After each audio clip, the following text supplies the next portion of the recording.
The exhibit is 100 Years of Orson Welles, Master of Stage, Sound, and Screen, and it contains over 150 items from a dozen collections housed here at the Lilly Library. A few of the items that are on display include an original screenplay for Citizen Kane. In fact, the very first page, which I love because, for one thing, there are annotations on the page. I love to see how a creative work goes through a lot of different changes. Most of the items come from the Orson Welles manuscripts, which the Lilly purchased in 1978 from Richard Wilson, who was a longtime business partner of Orson Welles. A lot of the key creative works that Welles produced during that time are in the collection. For example, the Voodoo Macbeth, Julius Caesar, both of those on stage, War of the Worlds on the radio, and of course Citizen Kane on the screen.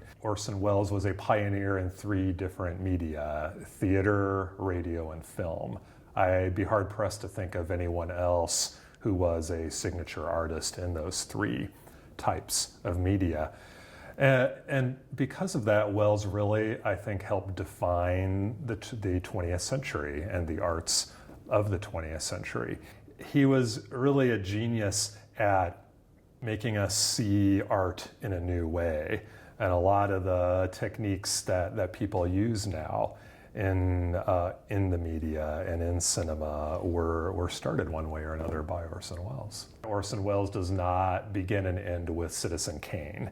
Citizen Kane is a great, important work in his life and career, but Orson Welles also did a lot of great work before Citizen Kane, and he did a lot of great, important work after Citizen Kane. And what I tried to do with this exhibition was to show the broad overview of his career, to have a combination of the greatest hits, of the things that people may know, and also some really hidden gems of things that people may not know anything about. And hopefully all of these things can add up to a clearer picture of who he was.